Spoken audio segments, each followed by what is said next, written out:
You really sneak stuff onto a plane? Not weapons, just things. Just little things that you would know could be a problem. That could be a problem. Like what?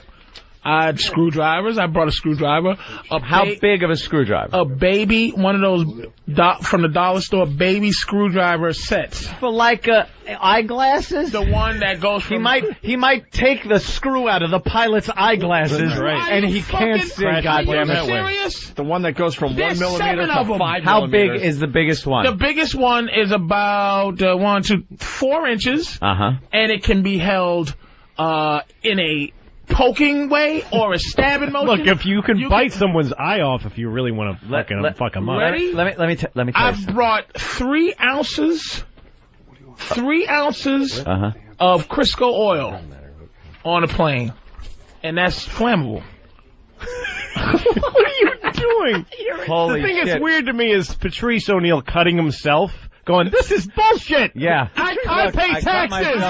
Why am I allowed to cut myself? Patrice is a cutter. I cut the meaty part of my hand, like the you back should of my sue the hand airlines because you cut yourself with your fucking knife. And Louis, just to see, because I don't feel safe. It starts at the TSA. Yeah. Do you feel safe? Well, you're not going to feel safer knowing you can get let me tell you something. I feel safer now than I do when I think back at how it was. Yeah. I think it's safer now just because why would they try it You twice? can still get a box cutter on. A guaranteed fact you can get a box cutter. They don't need to do it again, though. They don't need to do it again. That's what... Do you think the Japanese could have fucking bombed Pearl Harbor again? Do you absolutely think... I think they could. That was so easy. Let's do that shit again. Do it again. 9/11, if that's Pearl Harbor. So yes, they could have did it again if they fucking felt like doing it. No, they can't get anything. There'd be no point. If there are 5 guys with 4-inch fucking screwdrivers, they are getting pounded by even the old lady sitting next to them. There ain't one motherfucker ain't gonna stand up and be like Super Negro in Harlem and fucking beat the shit out of everybody. Right with you. I'm on. This is going back. That can't work again. The airplane one. To the conversation we had over at Free FM. Yeah.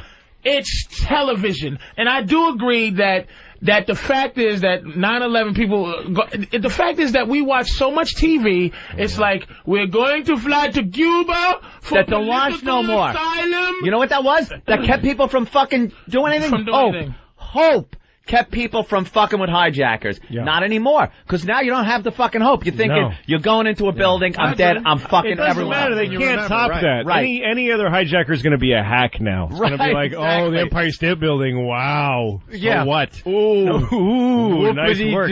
We knocked down the 2 biggest buildings in America. With 3 ounces of fucking flammable. There's 65,000 pounds of fuel in those wings. If I have just the right... It's got cooking oil. If I just the right wick... Oh, totally. Oh, wick! Crisco is... What are you wicking the shoelace? I can make a sandal bomb. You could make a fucking nightlight from 1850. What are you gonna... You're gonna walk to the bathroom with that little white stocking cap and your oil lantern? Excuse me, stewardess. I am gonna... The ghost of Christmas past. Humbug, yeah. The ghost of Christmas past is gonna show you that...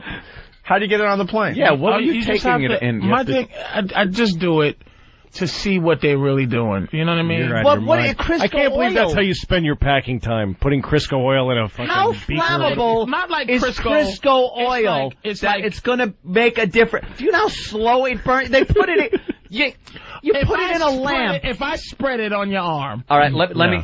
you spread it on my arm while he patiently waits. Light it. May I see the pilot for a moment? Because I want to put some oil on his arm. If I spread it on your arm. Sure.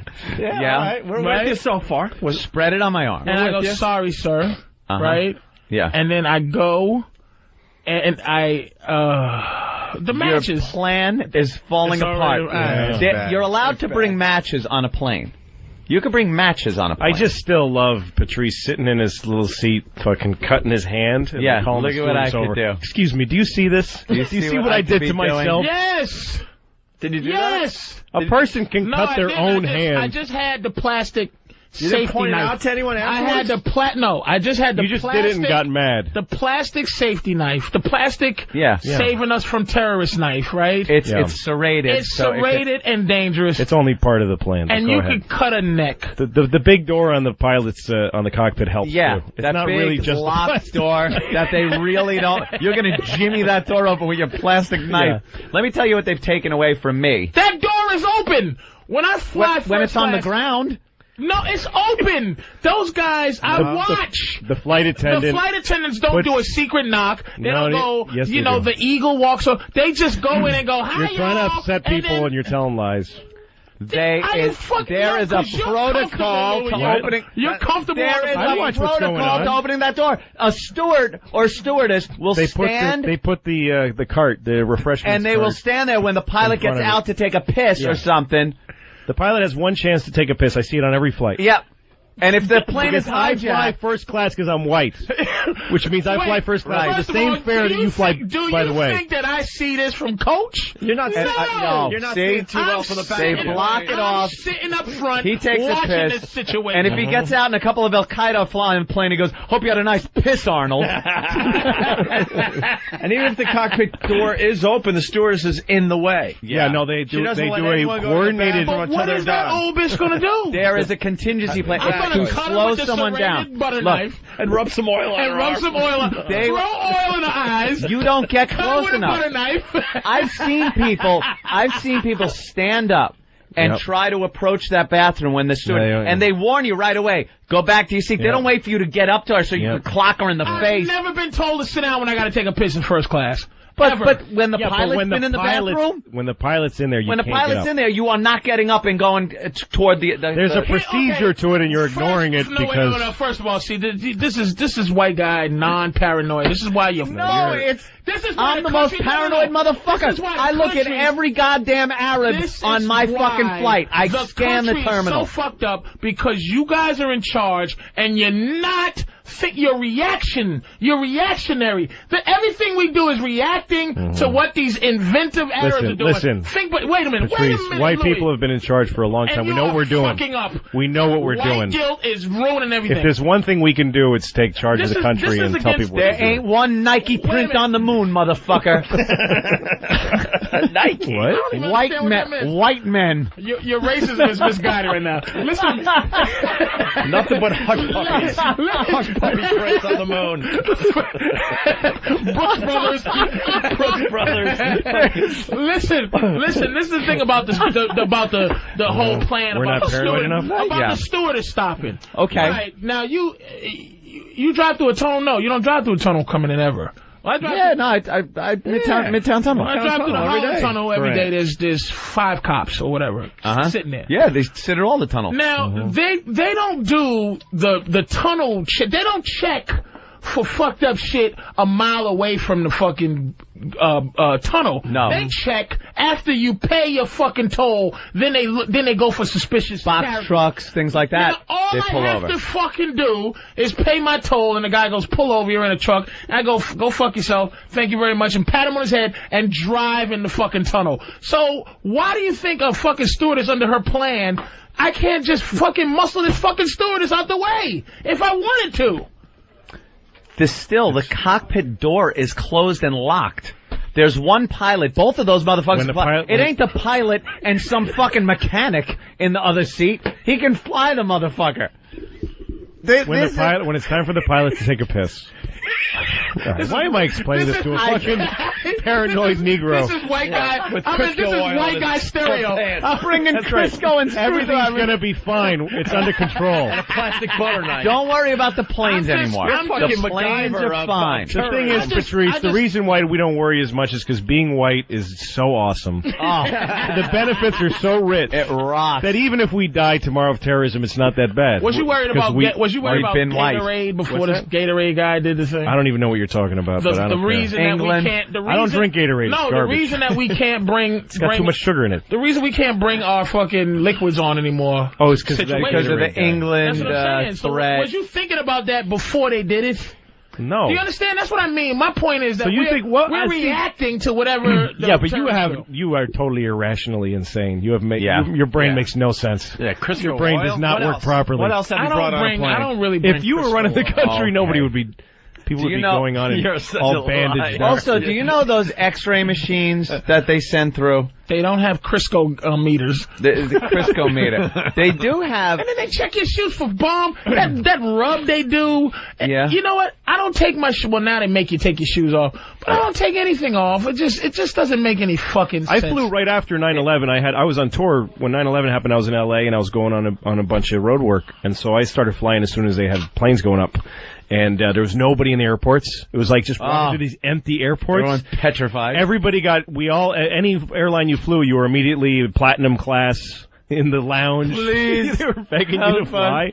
And all of the whole thing that they're not even supposed to mention plane crashes or terrorism, that was out the window because the flight attendants, everybody were really scared. So you'd be on the plane and the flight attendant is saying, "I'm really scared we're all gonna die on this one." Like they were talking like that. Shit. And before every flight that I flew for like a month, the pilot would come out to the first class people and say, "You guys are the last line of defense." He's saying, "Great, I'm a soldier." Yeah. And he says, "I don't want you." And I was in the first seat, like 1A. And he said, "I'd appreciate you not sleeping, to be honest with you, on this flight, because you got to protect me like I got to protect you." That's fine. Could I have a kosher meal? If I'm going to be defending you, I'm hungry. I need good food, plenty of it. Please. Let's talk to an air marshal. Mike in Philly, what's up? Gentlemen, how are you this morning? Good. Good. Say, I'm going to break down the third wall for you, Patrice. You stand up and try to muscle one of the flight attendants. I will peel your cap back. Yeah. So fast. Is that on every flight too, sir? Every flight?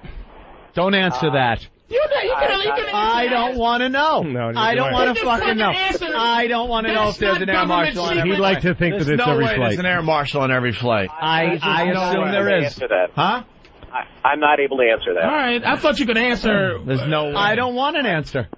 I like to think they're sprinkled around liberally. That makes me feel a little safer, that he would shoot me in the head if I tried anything. That makes me feel safer. Yeah. Hey, Mike, what kind of weapons do the pilots have now? I'm not at liberty to discuss that. At liberty. I think they're still working. You know what I read in the... I saw this thing on the news I think it's on the QT. I think they got some stuff up there. I saw this thing on the news that freaked me out because when they were talking about arming pilots, people complained that the bullets would pierce the plane and let it... And then somebody on the news goes, a guy from the FAA said, "We know that's not true because often when we bring planes in, there's bullets all underneath because people that live near airports shoot at planes all the time."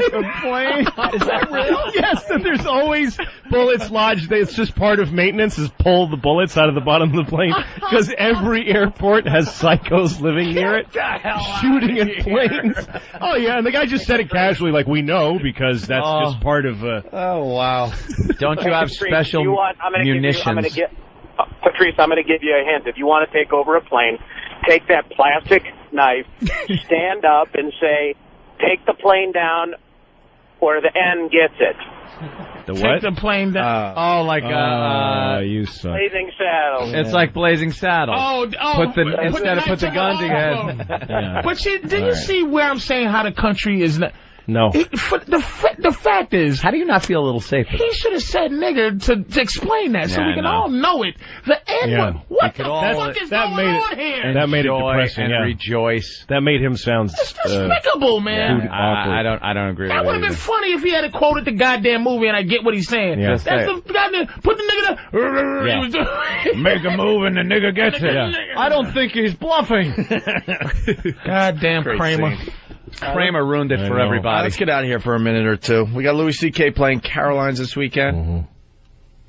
That's right, Patrice. I also have an HBO special starting on January 13th. Yes? It's also called Not Patrice Oneil's HBO special. I really am feeling like I can't find my HBO special to save my life, man. Just come up with a good title like Plastic Knives and Crisco. Crisco and Plastic Knives. Yeah, Crisco and Plastic Knives. That might be actually good. Thank you very much. Crisco and Plastic Knives. I don't bring Crisco on a plane, by the way. Well, why would you? You eat it at home. It'd be very dangerous. You could smear it on the window and obscure the next passenger's view.